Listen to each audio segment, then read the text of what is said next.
کل سر یہ ایک سوال آپ کی خدمت میں پیش کرنا چاہتا ہوں۔ کسی دوست نے ہم سے پوچھا تھا کہ اگر کسی احمدی کا نکاح کوئی غیر احمدی پڑھا دے تو اس میں کیا حرج ہے؟ جی، سب سے پہلے اس بات پہ غور کریں کہ کسی کے پاس انسان جب نکاح پڑھوانے جاتا ہے تو کیوں جاتا ہے؟ اس لیے کہ تا اس سے ایک برکت حاصل ہو، اس سے دعا کروائی جائے، اور دل میں یہ نیت اور خواہش ہوتی ہے کہ اس کی دعا سے ہماری آئندہ کی مستقبل کی زندگی میں اور ہمارے گھرانے میں خدا تعالیٰ کی برکتیں ملے گی۔ یہ پس منظر ہے کسی سے جا کر نکاح پڑھوانے کا۔ اب ایک ایسا انسان جو حضرت رسول پاک صلی اللہ علیہ وسلم کی بشارات کے مطابق اس زمانے میں آنے والے امتی نبی حضرت مسیح موعود علیہ السلام کو سچا تسلیم نہیں کرتا، وہ ان کو کافر اور کاذب قرار دیتا ہے، انہیں دائرہ اسلام سے خارج قرار دیتا ہے۔ کیا اس انسان سے ہمیں برکت ملے گی جو خدا کے نبی کو کافر اور کاذب قرار دیتا ہے، دن رات خدا کے نبی کو گالیاں دیتا ہے؟ کیا وہ ہمیں برکت عطا کرے گا؟ کیا اس کی دعا سے ہماری گھریلو زندگی میں برکت نازل ہوگی؟ اگر کوئی احمدی یہ سمجھتا ہے کہ آج کے زمانے میں آنے والے امتی نبی حضرت مسیح موعود علیہ السلام کو کافر اور کاذب قرار دینے والا وہ اسے برکت عطا کرے گا، تو وہ اپنے عمل سے، اپنی اس سوچ کے ساتھ اس بات کا اعلان کر رہا ہے کہ وہ اس زمانے میں آنے والے امتی نبی حضرت مسیح موعود علیہ السلام کو سچا نہیں سمجھتا، وہ ان کو کافر اور کاذب کہنے والے کو سچا اور بابرکت انسان سمجھتا ہے، اور اس قابل سمجھتا ہے کہ اس سے اپنی مستقبل کی گھریلو زندگی میں برکات کا امیدوار ہو، تو اس کی احمدیت باقی کہاں رہ گئی؟ یہ سوال کہ حرج کیا ہے؟ رہتا ہی کچھ نہیں۔ حرج کا لفظ تو بہت دور کی بات ہے۔ دیکھیں حضرت رسول پاک صلی اللہ علیہ وسلم نے کیا فرمایا، بخاری شریف کی حدیث ہے۔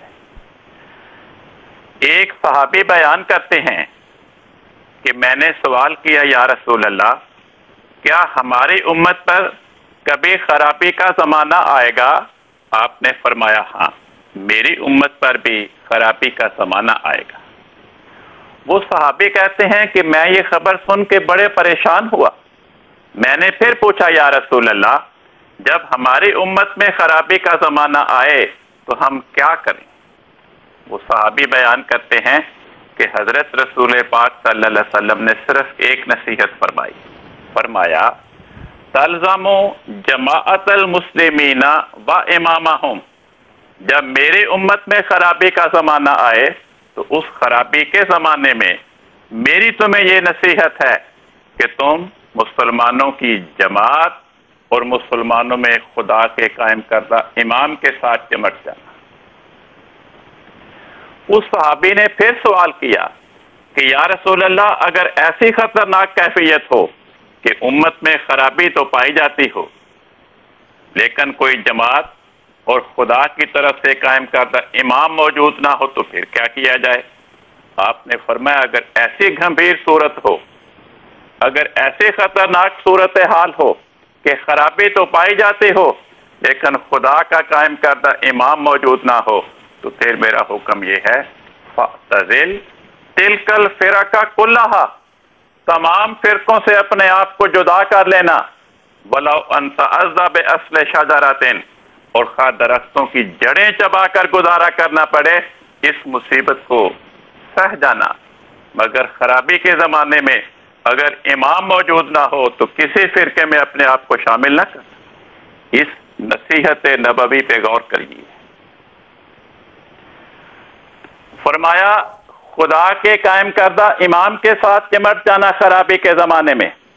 اگر خرابی موجود ہو لیکن امام موجود نہ ہو تو تمام فرقوں سے اپنے آپ کو جدا کر لیں.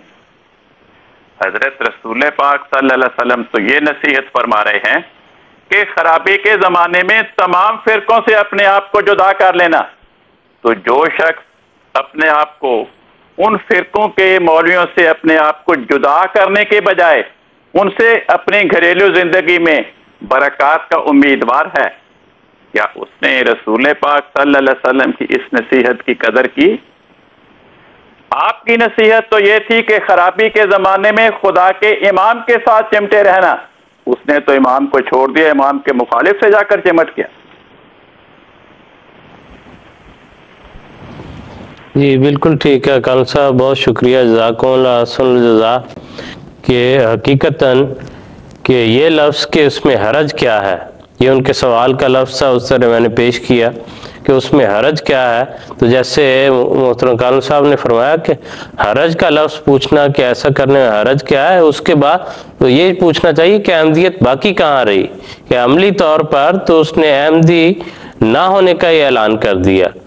اور ایسے لوگ جو حضور صلی اللہ علیہ وسلم کے بیان کردہ اور جن سے زیادہ سچی بات کبھی آج تک روئے زمین پر کسی نے بیان نہیں کی ہوگی، ان کی بیان کردہ بات کے مطابق آنے والے امام مہدی اور اس زمانے کے حکم اور عدل کو چھوڑ کر یا ان کی قائم کردہ جماعت اور ان کے نظام کو چھوڑ کر دوسری جگہ جائے گا تو پھر وہاں سے اس کو کیا برکات اور کیا فائدے اور کیا اسلام اور کیا اسلامی برکتیں حاصل ہوں گی؟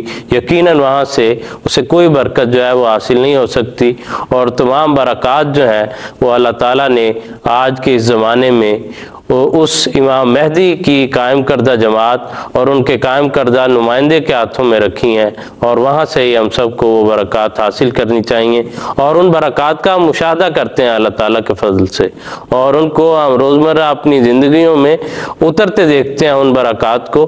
تو ان سارے جو گراؤنڈ ریئلٹیز ہیں، جو فیکٹس ہمیں بتا رہے ہیں، جو عملی طور پر ہماری زندگی میں تصدیق کر رہے ہیں، ان باتوں کے بعد یہ سوال جو ہے یہ پیدا ہی نہیں ہو سکتا کہ اس میں کیا حرج ہے. لیکن کسی بھیجنے والے نے ہمیں وہ سوال بھیجا تو ہم نے باقی جو ہے اپنے ناظرین ان کے بھی افادہ عام کے لیے جو ہے ہم نے اس کو شامل کیا کہ تاکہ باقی جو ہیں وہ بھی اس اگر کسی جگہ کوئی ایسا خیال پیدا ہوتا ہے تو ان کو بھی اس کی حقیقت سے ضرور جو ہے وہ علم ہونا چاہیے اس کے بارے میں. اور جو ہے انسان کا ایمان اور عرفان جو ہے وہ بڑھنا چاہیے اور اس کا جماعت کے ساتھ تعلق جو ہے وہ اور مضبوط ہونا چاہیے. یہ پوری تفصیل جو محترم کالن صاحب نے بیان کی ہے، کیونکہ بعض علاقوں میں جہاں پہ بعض ان ملکوں میں لوگ جو نئے احمدی بھی ہو رہے ہیں ان کے بھی علم میں اضافے کے لیے کہ یہ بہت ضروری چیز ہے. ہمارے ایمان کی بنیاد اسی بات پہ ہے.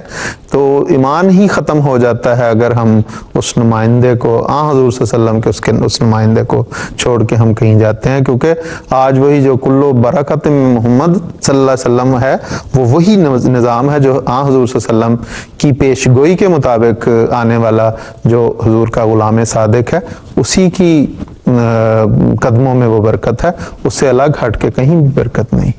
اور اس کے علاوہ صاحب یہ بھی بات ہے کہ اگر انسان اپنی مصلحت کو دیکھتے ہوئے کہ کسی جگہ پر ہے یا ایسے وہ کسی اور سے جو ہے نکاح کا اعلان کروا لے تو ایک قسم کی مداہنت ہے یہ. جی بالکل.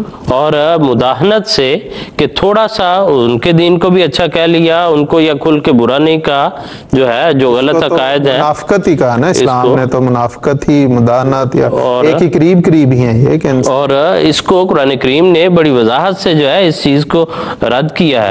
اور خلفائے کرام کے عمل سے ہم نے دیکھا ہے کہ کسی جگہ بھی اگر مداہنت کا شبہ پیدا ہوا ہے تو ایسی چیز جو واضح طور پر قرآن کریم کے خلاف ہے اس کو کبھی بھی برداشت نہیں کیا گیا، اور اس کی اصلاح انہی ابتدائی قدموں پر کرنی ضروری ہے. بالکل. کیونکہ وہ چھوٹی چھوٹی بظاہر جو بیماریاں سطح پر نظر آتی ہیں ان کے نیچے کافی جڑیں ان کی پیوست ہو چکی ہوتی ہیں. جب وہ زمین پر تو ایک درخت یا تنا یا کوئی پھل یا پودا اسی وقت ظاہر ہوتا ہے جب وہ اپنا اکثر حصہ زمین میں گاڑ چکا ہوتا ہے تو اس کے بعد اس کا سر جو ہے وہ زمین پر نظر آتا ہے. بیج جب پیوست ہو جاتا ہے زمین میں، وہ جگہ پکڑ لیتا ہے، تو پھر ہی اس کی کونپل نکلتی ہے، کونپل جو ہے وہ نکلتی ہے. اس لیے ایسی باتوں کو نہ تو یوں سمجھنا چاہیے کہ ایک معمولی سی بات ہے، اس میں کیا حرج ہے اگر اتنا سا کام کر لیا. تو یہ انسان کو چھوٹی چھوٹی باتیں جو ہیں، اور ایک انگریزی کا ایک عام محاورہ بولا جاتا ہے اسمال تھنگز میٹر. جی بالکل. اگر چیزیں چھوٹی بھی ہوں تو حقیقت میں وہی جو ہے وہ جو ہے انسان کی سمت کا جو ہے تعین کرتی ہیں کہ وہ کس راستے پر ہے. اسی محاورے سے مجھے یاد آیا کہ صحابہ کرام کا جو ہے وہ کہتے ہیں کہ ہم بڑے بڑے گناہوں سے بچنے کے لیے چھوٹی چھوٹی باریک باریک جو کوتاہیاں، کمیاں، گناہ کی باتیں ہوتی تھی ان کو چھوڑ کے بڑے بڑے گناہوں سے پھر ہم بچا کرتے تھے. انسان چھوٹی بات سے شروع کرتا ہے اور بڑی بات پھر وہ پہنچتا ہے. اگر چھوٹی باتیں اس کے گھر میں، اس کے معاشرے میں، اس کی اپنی ذات میں قائم رہیں تو وہ بڑی باتوں سے پھر بچ ہی نہیں سکتا. آہستہ آہستہ پھر وہ اس کا قدم جو ہے وہ آگے سے آگے بڑھتا چلا جاتا ہے. تو اس لیے نہ تو یہ کسی کو سمجھنا چاہیے کہ سیلف یہ کوئی چھوٹی بات ہے جو سوال تھا، اور نہ یہ ہے کہ ایسی باتوں کو سے جو کوئی بھی ایسی ہوں بظاہر چھوٹی بھی نظر آتی ہوں، نہ ہی ان سے شروعات کرنی چاہیے، کیونکہ وہ پھر چیزیں انسان کو ایک جگہ پر رکنے نہیں دیتی. تو اس لیے جو نظام ہے اس سے چمٹے رہنے میں ہی ہماری زندگی ہے اور ہمارے لیے برکات ہیں. محترم کالوں صاحب نے بڑی خوبصورت بات وہ بھی کی، اس کو بھی دہرانے ہی والی بات ہے، کیونکہ یہ جتنی دفعہ دہرائیں گے لوگوں کے اچھا ہے ان کے لیے، کہ گھر کی بنیاد ڈالی جا رہی ہے اور اس میں دعا کروائی جاتی ہے، اس میں برکت حاصل کی جاتی ہے، اور اس شخص سے دعا کروانا، اس شخص سے برکت حاصل کرنا جو حضور صلی اللہ علیہ وسلم کی پیشگوئی کے مطابق آنے والے مرسل کا منکر ہو، تو کس طرح اس سے برکت، کس طرح اس گھر کی بنیاد، کس طرح وہ بنیاد پہ کوئی اچھی عمارت کھڑی ہو سکتی ہے. تو لوگ تو خلفاء سے بچوں کے نام رکھواتے ہیں اس لیے کہ اس سے برکت ملے. تو ہم وہاں پہ اگر ایسا کوئی شخص ہے جو اپنے گھر کی بنیاد ایسے شخص سے رکھوا رہا ہے جو نعوذ باللہ حضرت محمد صلی اللہ علیہ وسلم کا منکر بنتا ہے، تو کیسے اس سے برکت مل سکتی ہے؟ بلا شبہ اسی طرح بات ہے.